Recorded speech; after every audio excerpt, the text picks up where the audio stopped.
بسم الله الرحمن الرحيم والصلاة والسلام على أشرف المرسلين سيدنا مولانا محمد وعلى آله وصحبه وسلم تسليما. بسم الله الرحمن الرحيم. Alors, mes chers étudiants, donc nous allons essayer dans cette leçon de corriger l'examen qui a été proposé à l'EPST de Annaba, l'examen d'analyse semestre 1.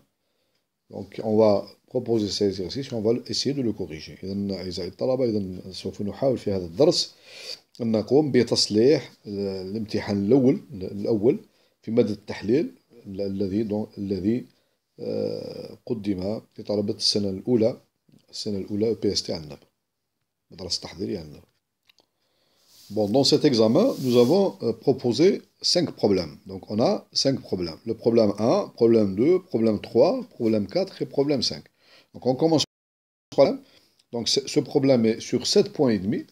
Donc, dans tous ces exercices, on considère la fonction f définie par f de x est égal à e à la puissance. Donc, nous mettons une fonction, f de x est égal à e à la puissance moins x2. Bon, la question A, démontrer en utilisant la définition que limite lorsque x tend vers plus l'infini ou bien moins l'infini, cette fonction est égale à 0. Bon, la question B, dresser le tableau de variation de f et tracer son graphe. La question C, bon, on va donner l'ensemble E, c'est l'ensemble des y, tel que y s'écrit, donc les images, toutes les images, donc de y est égal à E de la fonction f. Montrer que E est non vide, majoré et minoré. Trouvez en justifiant votre réponse. Donc on va essayer de calculer le sup de l'ensemble E, l'inf de l'ensemble E et le maximum de l'ensemble E. Bon, après, trouver toutes les solutions optimales locales et globales de f sur R. Après, donc, on va essayer de résoudre l'équation f de x égale alpha. Pour quelle valeur de alpha appartenant à 0 plus l'infini? Donc, cette équation a une solution, n'a pas de solution, plusieurs solutions. Voilà. Et enfin, la dernière question, montrer que f est une bijection de moins l'infini 0 sur un intervalle AB qu'on déterminera. Trouver f-1 et tracer le graphe de f-1. Ça, c'est le problème numéro 1. Le problème numéro 2, donc c'est un exercice dans lequel on vous dit trouver une fonction définie, dans ma définition, c'est r à valeur dans R. Donc cette fonction, il faut qu'elle soit dérivable sur R tout entier. Et telle que sa dérivée, elle doit vérifier les 3 conditions suivantes. F' est dérivable, c'est pas f, c'est f', dérivable sur R moins 0. F' est contenu en 0. F' n'est pas dérivable en 0. Voilà, c'est l'exercice numéro 2. Problème numéro 3, on considère la fonction f de x égale e à la puissance 2x moins 2. U1, la suite récurrente définie par U0 égale 0, et UN plus 1 est égal à f de UN avec f de x égale 2 à la puissance 2x moins 2. Montrer que l'équation f de x égale x admet une solution une seule, x chapeau dans l'intervalle 0, 1,5. B, montrer que pour tout n, UN appartient à l'intervalle 0, 2. C, montrer que la suite UN est convergente vers une limite L qu'on déterminera. D, trouver par 2 méthodes différentes des valeurs approchées de la limite L. Bon, le problème numéro 4, donc on vous dit, trouver en utilisant les développements limités et les équivalences, la limite suivante. Donc c'est la limite de la fonction x tend vers 0, x sur sinus x, le tout à la puissance x, sinus x divisé par x moins sinus x. Et le problème numéro 5, la même question avec la fonction limite lorsque x tend vers 0 plus e à la puissance sinus x moins e à la puissance tangente x divisé par sinus x moins tangente x. Voilà donc les 5 problèmes donc, à résoudre de cet examen. Donc on va essayer donc de résoudre donc, problème par problème jusqu'à ce qu'on finisse cette correction. Bon, on va commencer par le problème numéro 1, par la question numéro A. Donc on va démontrer en utilisant la définition que limite de e à la puissance moins x2 lorsque x tend vers plus l'infini à 0. Donc ceci est une question assez simple. On va donc donner définition. Qu'est-ce que ça veut dire limite? Limite, par définition, f de x, une fonction f de x, lorsque x tend vers plus l'infini, est égal à une limite L, par exemple. Bon, je vais le montrer graphiquement rapidement pour les gens qui... Ça, c'est L. Par exemple, lorsque x tend vers plus l'infini. Qu'est-ce que ça veut dire? Ça veut dire c'est une fonction qui va faire comme ça après. C'est une fonction qui va faire quelque chose comme ça. Ou bien quelque chose comme ça. Voilà. Donc c'est L à droite y égale L est une asymptote vers plus l'infini. Qu'est-ce que ça veut dire ça? Ça veut dire que quel que soit epsilon positif, voilà, je prends n'importe quel intervalle de centre L moins epsilon, L plus epsilon, quel que soit epsilon positif, donc ici, il existe, je peux trouver, voilà, A, donc quel que soit epsilon positif, il existe un nombre A qui dépend de epsilon positif, tel que, وش هي الخاصية نتاع النمبر A هذا؟ lorsque je prends x quelconque, x tel que, quel que soit x, si x est plus grand que A, إذا كان نهز هنا x في l'intervalle A plus l'infini, que vérifie f de x, نشوفوا f de x هنا, f de x, il appartient à l'intervalle, هنا, il appartient, donc ceci implique que j'ai f de x, il appartient à l'intervalle L moins epsilon, L plus epsilon. Qu'est-ce que ça veut dire ça? Ça veut dire que valeur absolue de f de x moins L est inférieure à epsilon. C'est exactement ça. C'est ça la définition. Limite. Moins l'infini maintenant, c'est le contraire. Moins l'infini, c'est le contraire. Donc voilà. Bon, maintenant, si je l'applique à la fonction limite de a à la puissance moins x, lorsque x tend vers plus l'infini, ici nous avons L égale 0. Donc il faut démontrer que quel que soit epsilon positif, il existe A, qui va dépendre bien sûr de epsilon, ou bien non, tel que quel que soit x, si x est plus grand que A, ceci m'implique. Valeur absolue de f de x moins 0, c'est e à la puissance moins x de valeur absolue, donc j'obtiens e à la puissance moins x2 moins 0, donc voilà. Valeur absolue, puisque l'exponentielle est toujours positive, donc ceci est inférieur à epsilon. Voilà. Il faut trouver donc A de epsilon, qui dépend de epsilon, tel qu'on a ça. Voilà, donc il faut démontrer que, quel que soit epsilon positif, il existe A positif, tel que quel que soit x, et x est plus grand que A, alors e à la puissance moins x2 inférieur à epsilon. Donc là, il faut trouver A en fonction de epsilon. Donc je démarre toujours dans ce genre de problème, la conclusion. Donc j'ai e à la puissance, je trouve une condition sur x, e à la puissance moins x2 inférieur à epsilon, donc c'est équivalent à A. Donc je remplace. Qu'est-ce que ça veut dire e à la puissance? C'est 1 sur e à la puissance x2 inférieur à epsilon. Donc j'inverse maintenant. C'est équivalent e à la puissance x2 est supérieur à 1 sur epsilon. Et je passe au logarithme. Logarithme de e à la puissance x2 est supérieur à moins, donc log de 1 moins log de epsilon. Il me reste moins log de epsilon. Équivalent à dire que donc l'exponentielle de logarithme, donc c'est x2. Donc j'obtiens ça.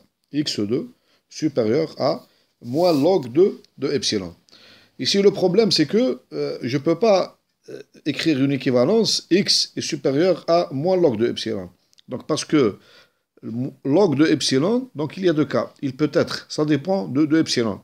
Epsilon positif, donc si epsilon est compris entre 0 et 1, donc le log, il est négatif, donc moins log, il est positif. Si epsilon est plus grand que 1, donc le log de epsilon, il est positif, et moins log, il est négatif, donc ça va poser un petit problème. Donc je commence par le cas le plus simple, le cas plus simple. Donc on a quel que soit epsilon positif, donc deux cas. Je prends le premier cas, epsilon compris entre 0 et 1. Qu'est-ce que ça implique? Ça implique que log de epsilon est négatif et moins log de epsilon est positif. Et cette inégalité, elle est équivalente à x2 supérieur, parce que j'ai deux nombres positifs, x2 supérieur à moins log de epsilon est équivalent à x est strictement à racine supérieure à racine carrée de moins log de epsilon. Parce que c'est un nombre qui est, ce nombre-là, moins log de epsilon, il est positif. Log, il est négatif, mais moins log, il est positif. Voilà la condition. Donc, si x, voilà comment je raisonne. Si x est plus grand que racine carrée de moins log de epsilon, ceci m'implique que x2 est plus grand que moins log de epsilon, et j'arrive à la conclusion que ici, donc, la conclusion que x2 est strictement, donc, la conclusion, e à la puissance e1 sur e x2 est inférieur à epsilon. Voilà la condition qu'il faut que... comment choisir A en fonction de epsilon, tel que si x est plus grand que A, لما x تكون أكبر من A, implique e à la puissance x moins x2 inférieur à epsilon. C'est simple, il suffit de choisir A est égal à racine carrée de moins log de epsilon. Voilà le raisonnement. Donc, qu'est-ce qu'on a démontré? Donc, pour tout epsilon compris entre 0 et 1, il existe A positif. A, comment je le prends? A égale racine carrée de moins log de epsilon, tel que, on a démontré maintenant, si x est plus grand que A, alors E à la puissance moins x2 est inférieur à epsilon. Donc, le problème, حليناه لما تكون epsilon موجودة ما بين 0 ou 1. بقى دركا comment on choisit A si epsilon est strictement supérieur à 1. On va le résoudre.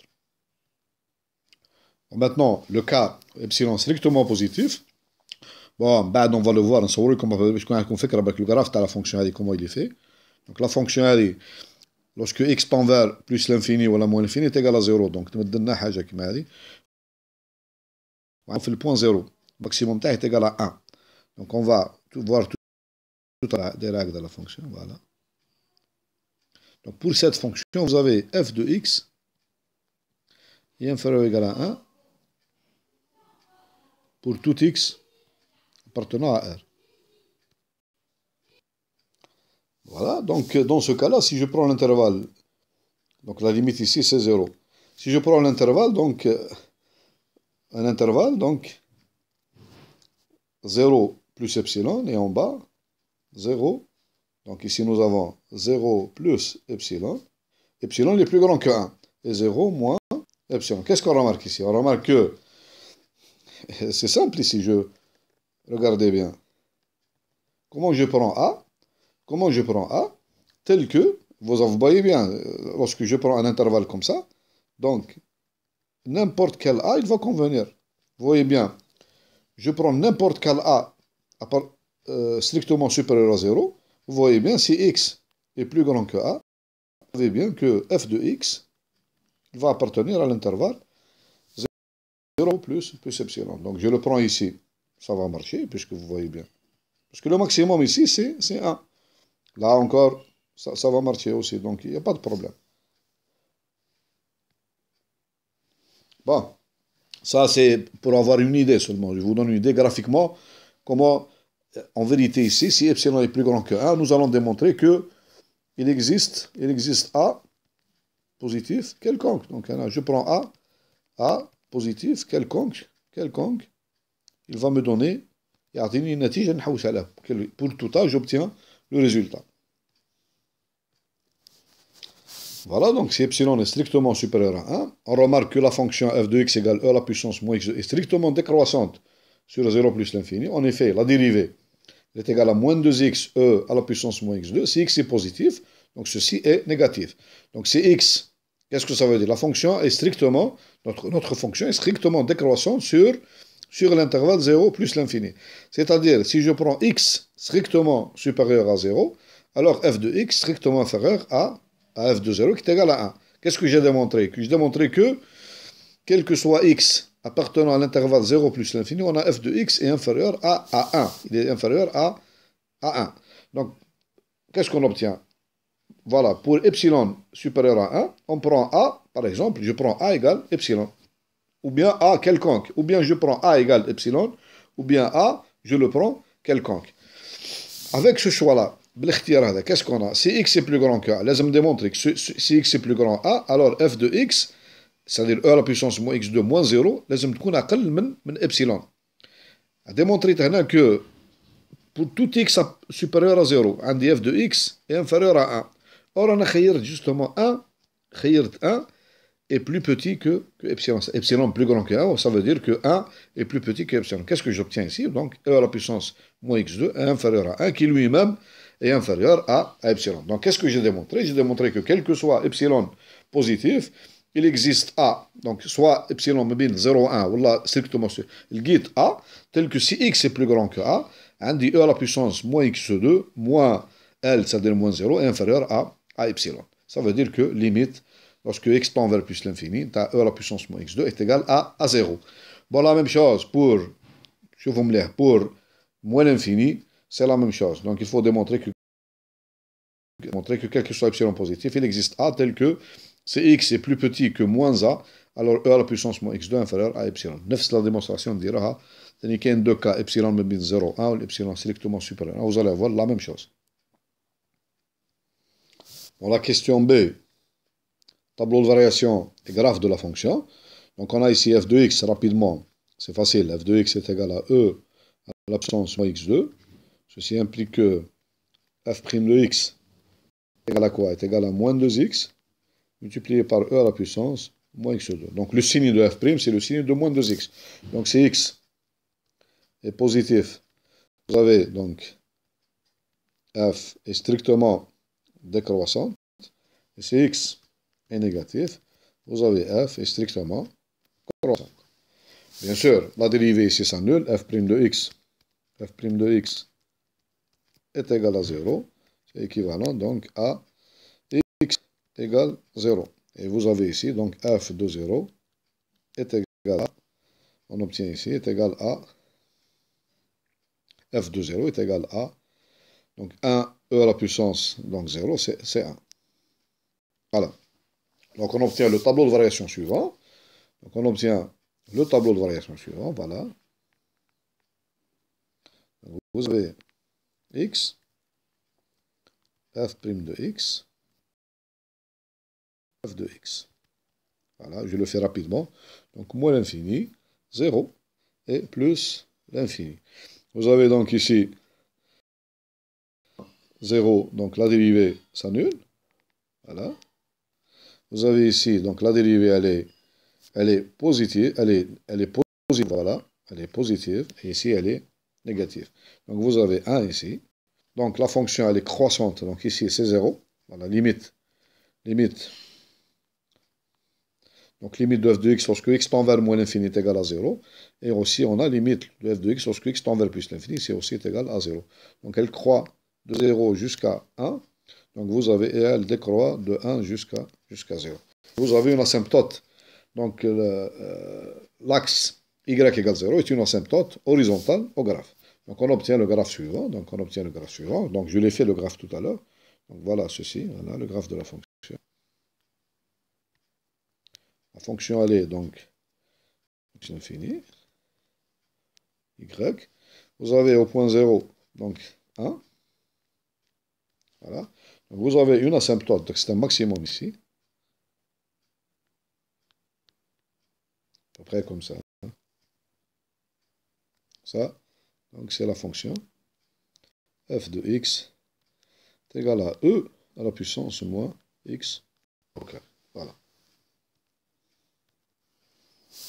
Bon, la question numéro C, c'est on a l'ensemble E égal à l'ensemble des y appartenant à R, tel que y s'écrit sous la forme e à la puissance moins x2. C'est-à-dire x ici appartient à R. C'est l'ensemble des images. En vérité, E, c'est quoi? C'est l'ensemble des images de la fonction f de x. E. Voilà. Donc, démontrer que l'ensemble E, on va démontrer que E est minoré. Ça, c'est simple.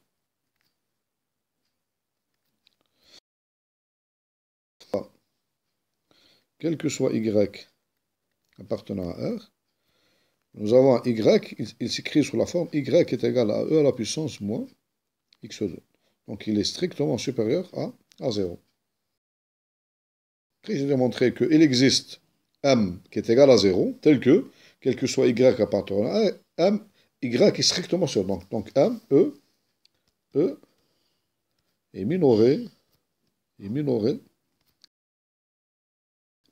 par 0. Voilà, c'est la première réponse. Deuxièmement, E est majoré. On va démontrer que E, l'ensemble E est majoré. Comment on démontre ça? Eh bien, c'est très simple. Il faut, supposons, je prends Y, regardons bien. On a la fonction f. La fonction f, elle est croissante sur 0, moins l'infini, 0. Qu'est-ce que ça veut dire ça? Ça veut dire que si x est plus petit que 0, implique f de x est plus petit que f de 0, qui est égal à, on a dit que c'est égal à 1. Maintenant, f est strictement décroissante sur 0 plus l'infini. Ça implique, si x est plus grand que 0, ceci implique que f de x, inverse le sens, f de x est strictement inférieur à f de 0 qui est égal à 1. Ce que j'ai démontré, quel que soit x appartenant à R, j'ai aussi f de 0 égale 1. On a aussi f de 0 aussi est égal à 1. Donc, qu'est-ce que j'ai démontré? J'ai démontré que, quel que soit x appartenant à R, on a f de x est inférieur ou égal à 1. Ça veut dire que quel que soit y qui est égal à f de x, il sera aussi inférieur à 1. Donc, on a E est majoré, l'ensemble E est majoré par le nombre 1. Voilà. Bon, E est majoré, pardon, E il est majoré, et E est minoré, et E est non vide. Non vide, par exemple, on peut, l'élément 1 appartient à E, parce que 1 est égal à E de 0, donc il appartient à E. Donc, d'après l'axiome de la borne supérieure, sup de E est, comme conséquence de l'axiome de la borne supérieure, 1 de E existe. On a l'existence du sup de E et de E existe. Bon, on va démontrer que sup de E, on va démontrer ça. Sup de E est égal à max de E est égal à 1.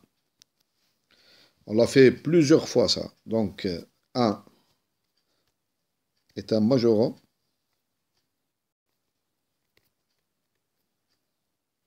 de E. On vient de le démontrer maintenant. Et 1 appartient à E. Pourquoi? Parce que car donc 1 est égal à f de 0. Donc il appartient à E. Donc C2 m'implique que 1 égale sup de E égale max de E. Voilà. Maintenant, reste à démontrer que, démontrons maintenant que 0 est égal à l'inf de, ça c'est un peu plus délicat, c'est un peu plus difficile. Bon, maintenant, nous allons démontrer que l'inf de E est égal à 0. Donc, nous avons démontré donc, que 0, donc en effet, 0 donc, est un minorant. On l'a démontré ça déjà. Est un minorant. Reste à démontrer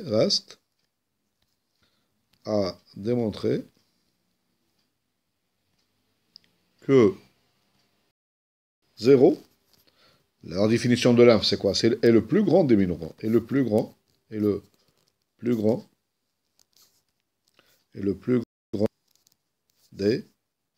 minorants.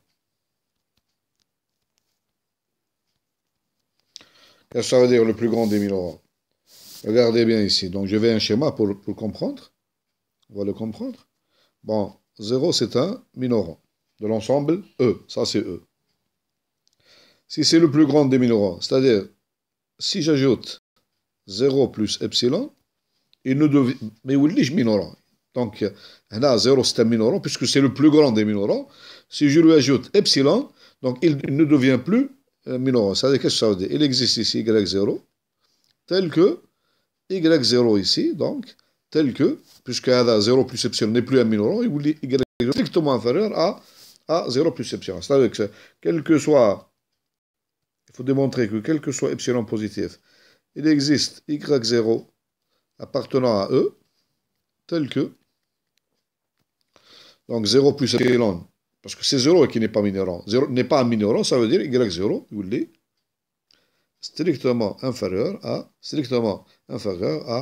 à 0 plus epsilon. Voilà ce qu'il faut démontrer. Donc, je me donne epsilon, il faut démontrer qu'il existe y0. Voilà, y0 يتكتب على الشكل هذا. Donc, ça. Bon, effectivement. Donc, je cherche y0. Donc, on cherche y0 est égal à e. Ça veut dire, ceci revient à v, x0 est égal à e à la puissance moins x0, parce que la fonction c'est moins x0 au carré. Voilà.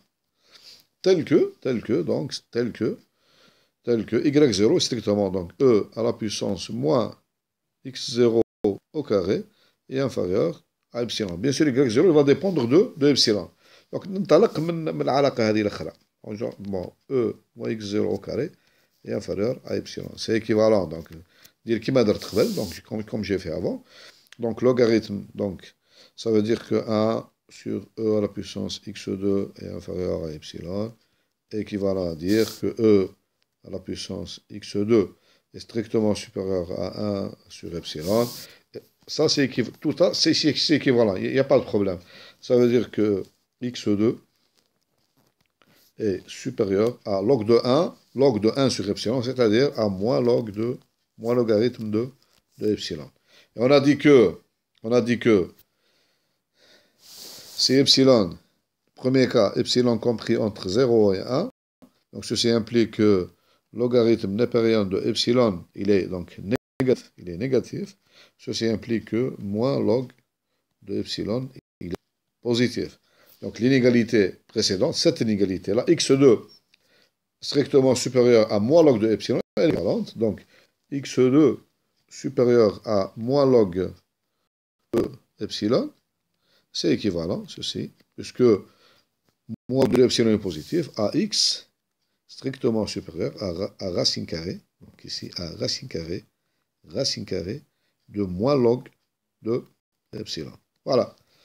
Donc il suffit donc ici, si je prends ici, donc epsilon, s'il est compris entre 0 et 1, je prends x0, n'importe quel point x0 strictement supérieur à racine carrée de moins log de epsilon. Avec ce choix-là, si x0, justement, on a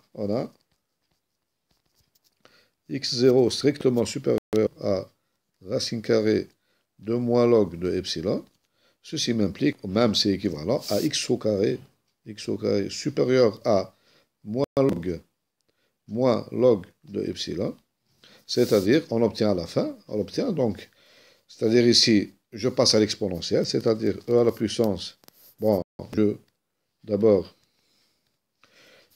ceci est équivalent, donc je multiplie par moins 1, moins x0 carré strictement inférieur à log de epsilon, et donc ceci est équivalent à dire que e à la puissance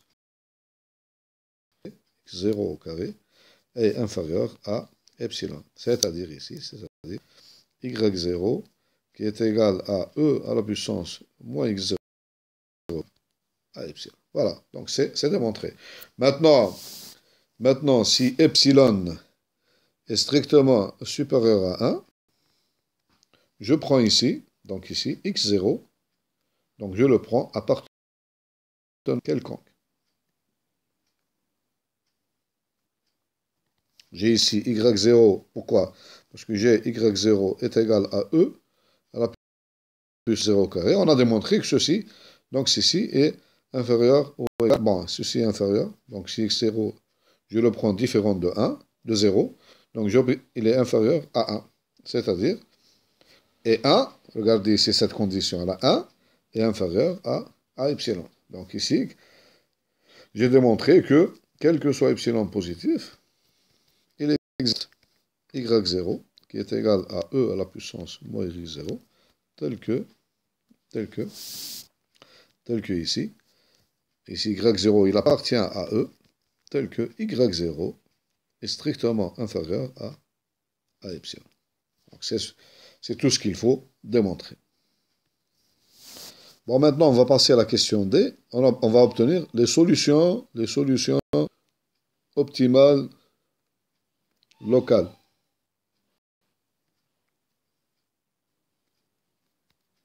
Les solutions optimales locales. Donc, on a X chapeau, solution optimale. Ça veut dire optimale, ça veut dire minimale ou maximale. local implique, on a ici f' au point x chapeau est 0. C'est-à-dire on doit d'abord trouver les points qui annulent la dérivée. Donc vous avez, on va calculer les points, ce qu'on appelle les points stationnaires. Donc on a f' de x égale 0, qui va alors dire ici moins 2x, e à la puissance moins x2 égale 0. C'est équivalent ici, x égale 0. Donc vous avez, il existe un seul point stationnaire. X chapeau égale 0. Bon, si vous prenez cette implication, regardez cette implication. C'est-à-dire si un point, vous avez P et Q, cette implication-là. P implique Q. C'est-à-dire si un point appartient à R, il vérifie f' au point x est différent de 0, alors x chapeau, donc n'est pas une solution optimale locale. Donc, qu'est-ce que je peux dire ici? Donc, je vais ici. Si x vérifie f' de x est différent de 0, alors x n'est pas une solution optimale locale. Ce n'est pas une solution maximale locale et ce n'est pas une solution minimale locale. Donc, je vais voir maintenant, on a trouvé un seul point stationnaire, x chapeau égale 0. Est-ce que c'est une solution maximale locale ou bien une solution minimale, ou bien ce n'est pas du tout une solution maximale locale? Parce que f' au point x chapeau égale 0 n'implique pas que c'est une solution optimale locale. Donc, on va voir ici, il faut calculer la dérivée seconde. F seconde au point x, donc c'est la condition, est égal à. Donc est égal à quoi? Donc j'ai f seconde au point x. Donc je dérive la fonction. Donc c'est égal à moins 2x à la puissance. Je dérive cette fonction. Ceci est égal à. Ceci est égal à. Donc je dérive d'abord moins 2x. Donc est égal à moins 2 multiplié par e à la puissance moins x2 plus moins 2x multiplié par la fonction ici, e à la puissance moins x2, e à la puissance moins la dérivée de la fonction. Donc c'est encore moins 2x multiplié par e à la puissance moins x2. Et ceci est égal à quoi? Ceci est égal à moins 2 e à la puissance moins x2 multiplié plus ici plus 4 fois x au carré e à la puissance moins x2. Par conséquent, nous avons f seconde au point 0 est égal à quoi? Donc, est égal à, donc ici, c'est 0. La première, elle nous donne 0. La deuxième, elle me donne, donc, pardon.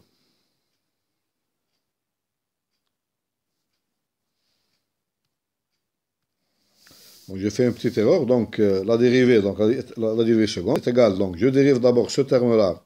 Donc, j'obtiens, je dérive la fonction, moins 2x la première, c'est égal à moins 2, je le multiplie par fonction e à la puissance moins x2, ce que j'ai fait ici, plus, donc le deuxième terme, moins 2x, multiplié par la dérivée, donc la dérivée du terme moins 2x e à la puissance moins x2.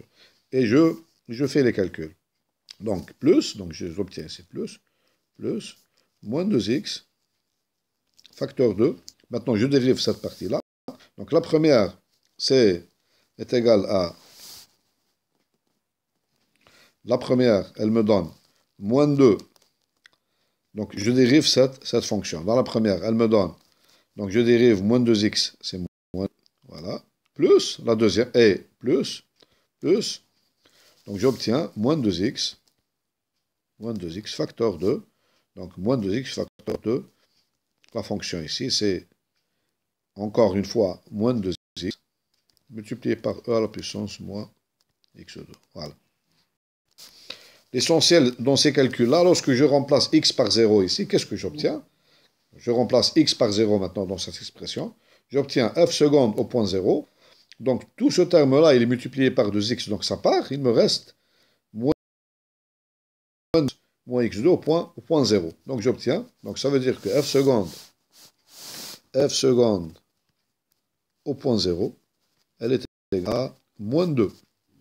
Donc elle est différente de 0. Elle est, surtout ce qui m'intéresse, elle est strictement inférieure à 0. Donc ceci implique que le point égal 0 est une solution,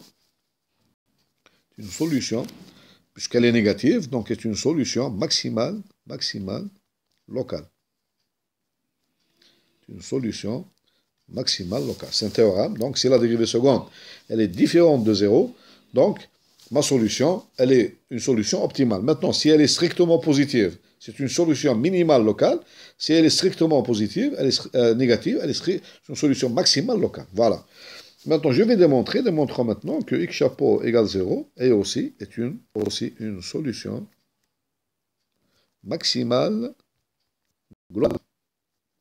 Ça, c'est facile. On l'a démontré déjà avant. Nous avons démontré avant que quel que soit x appartenant à R, nous avons démontré que f de x qui est égal à e à la puissance moins x au carré est inférieur ou égal à f de 0 qui est égal à 1. On l'a démontré avant d'ailleurs, parce qu'avec f croissante, f décroissante, donc on a démontré ce fait. Qu'est-ce que ça veut dire ça? C'est exactement la définition que le point 0 est une solution maximale globale. C'est pour tout x appartenant à R, on a f de x est inférieur ou égal à f de 0. C'est exactement la définition d'une solution maximale globale. Et c'est tout. Bon, maintenant, on va passer à la question E. La question E, donc, on prend alpha au 0 plus l'infini. On nous dit, tu vas trouver, suivant les valeurs de alpha, solution de l'équation f de x égale alpha.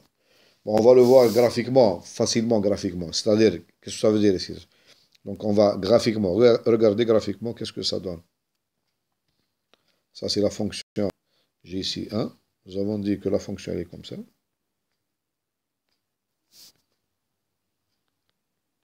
Voilà, à peu près. Donc, vous voyez bien ici 0. Bon, si alpha est négatif, donc cette équation n'a pas de solution. Si alpha maintenant, si alpha, elle appartient à l'intervalle, regardez bien, donc 0, 1. Donc, alpha appartenant à l'intervalle 0, 1 exclu. Donc, graphiquement, c'est l'intersection entre le graphe de la fonction et la droite y égale alpha. Vous voyez bien, il y a deux solutions ici, deux solutions distinctes. Exactement, celle-là et celle-là.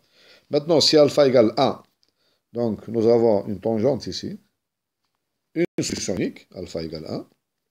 Si maintenant alpha est strictement supérieur à 1, donc vous n'avez pas de, il n'y a pas d'intersection. Voilà, donc ça, graphiquement, on peut le voir. Graphiquement, on peut voir les solutions. Maintenant, on doit résoudre ça de façon donc mathématique. Donc, je prends donc le premier cas, alpha appartenant à l'intervalle, donc 0, 0, 1. Voilà, comme ça. Vous avez l'équation f de x égale alpha. C'est équivalent, donc c'est e à la puissance moins x2 égale alpha. Ou bien encore, donc ici, nous avons équivalent à dire que, donc vous avez 1 sur, ou bien la même chose, c'est l'équation. Donc je passe maintenant au logarithme. Ça veut dire que moins x2 moins x au carré est égal à log de alpha. Ou bien encore, x au carré est égal à moins logarithme de alpha. Donc je peux, tout ceci est équivalent. Hein? Donc tout ceci est équivalent. Donc ceci est équivalent à. Ça c'est un nombre positif parce que alpha il appartient à l'intervalle 0, 1. Donc log de alpha est négatif. Donc moins log il est donc positif. Donc j'obtiens c'est équivalent à x2 moins log de alpha est égal à 0. Donc ceci est équivalent. Donc je peux l'écrire aussi. Donc x moins racine carrée de moins log de alpha, facteur 2, donc tout ceci, facteur 2, x plus racine carrée de log, racine carrée de log de moins log, voilà, moins log de alpha. Voilà. Et là, j'obtiens donc deux solutions. Donc, j'ai deux solutions. x1 égale racine carrée de moins log de alpha. Et la deuxième, donc x2 égale donc moins racine carrée de moins de alpha. Voilà, ce sont les deux solutions. Les deux solutions, donc qui sont distinctes et elles sont symétriques. Maintenant, si alpha égale 1, l'équation elle devient quoi? Elle devient e à la puissance moins x2 égale 1. Et on remarque ici que c'est la même chose. x2 est égal, ceci, moins x2 de 1, qui est égal à 0. Ceci est équivalent à dire que x est égal à 0. Donc il existe une seule solution qui est égale à x égale 0. Et le troisième cas, alpha strictement supérieur à 1. Donc l'équation e à la puissance x2 moins x2 est égal à alpha. Revient à dire que c'est équivalent à dire que moins x2 de alpha. Et on remarque que si alpha est strictement supérieur à 1, ceci implique que log de alpha positif. Donc ceci est équivalent à dire ici que x au carré est égal à moins log de alpha. Log de alpha est strictement positif. Donc ceci implique que moins log de alpha, il est strictement négatif. Et par conséquent, donc x2 et x2, il est strictement positif. Donc, impossible. Impossible d'avoir x2 qui est strictement positif est égal à moins log d'alpha qui est strictement positif. Donc, l'équation E la puissance moins x2 égale 1 n'a pas de solution. Bon, nous passons à la question F, la dernière question. Donc, il s'agit de démontrer que F est une bijection. F est une bijection entre l'intervalle moins l'infini 0, moins l'infini 0, et un intervalle, on nous dit de, donc ici 0, c'est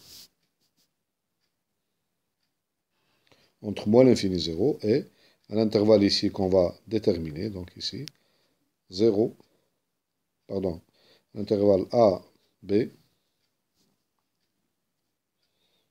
ici, qu'on va déterminer. AB qu'on va déterminer. Bon. Ici, on va appliquer un théorème sur les fonctions continues. Donc, nous avons f. Nous avons dit que si x appartient à l'intervalle moins l'infini 0, donc notre fonction, moins l'infini 0, alors la fonction, même ici, la fonction f, elle est strictement croissante. Donc la fonction, elle est strictement croissante. Même on peut dire ici que, pardon, ici. Bon, ici, la bijection, c'est moins l'infini et 0, donc 0 fermé. Hein, et l'intervalle, c'est A ouvert, B fermé. Donc, on a dit que si x appartient à cet intervalle moins l'infini 0, f est une fonction qui est strictement croissante, puisque c'est l'exponentielle, donc elle est continue. Elle est aussi continue. Donc, théorème du cours, donc, f est une bijection, entre l'intervalle moins l'infini 0, puisqu'elle est croissante, et l'intervalle ici, donc, nous avons limite de a la puissance moins x2, lorsque x tend vers moins l'infini, et donc ici f de 0. C'est-à-dire qui est égal ici, on a dit que c'est égal à l'intervalle, c'est l'intervalle A ici, c'est 0, et B, f de 0, c'est 1. Voilà. Donc f est une bijection entre moins l'infini 0 et 0, 1. Donc, puisque c'est une bijection, f est une bijection, donc, il existe une fonction réciproque, f moins 1, définie de l'intervalle 0, 1, dans l'intervalle ici, moins l'infini, moins l'infini. Donc on va calculer justement f-1. Nous avons, pour calculer f-1, on doit résoudre l'équation f de x. On doit résoudre l'équation f de x égale y, avec ici, donc, y qui appartient à l'intervalle 0, 1, et x qui appartient à 0. Voilà. Donc, trouver x qui vérifie f de x égale y, avec y appartenant à 0, 1, et x appartenant moins l'infini, 0. Donc, nous avons cette équation, elle est équivalente à e à la puissance moins x2. L'inconnu, c'est x, c'est pas y. Y, il appartient à l'intervalle 0, 1. Donc, e à la puissance moins x2 égale y, c'est équivalent à dire que, voilà, que moins x2 est égal à log de y. On remarque ici que ça veut dire que x2, c'est équivalent à dire que x2 est égal à moins log de y. Avec la condition y appartenant à 0, 1, vous avez log de y, il est négatif. Donc, moins log de y, donc il est strictement positif. Donc, ici, donc on peut dire ici que nous avons deux solutions. X, on l'a trouvé d'abord, avant, est égal à racine carrée de moins log de y. Et la deuxième, x est égal à moins racine carrée de moins log de y. Parmi ces deux solutions, il faut donc trouver celle qui appartient à l'intervalle moins l'infini 0. C'est celle-là. Donc ça, c'est cette solution. Parce que ce terme-là est positif, donc moins il est négatif. Donc c'est x égale moins racine carrée. Donc la fonction f moins 1, la fonction f moins 1, voilà comment on l'a défini, f moins 1. Donc elle est de 0, 1, dans l'intervalle moins l'infini 0, qui à y fait correspondre f moins 1 pour tout y appartenant à 0, 1, f moins 1 de y est égal à moins racine carrée de moins log de y. Voilà la fonction f moins 1. Voilà, donc ce sera tout pour cette séance. La prochaine séance, Inch'Allah, on va résoudre le problème numéro 2, 3, 4 et 5. Voilà.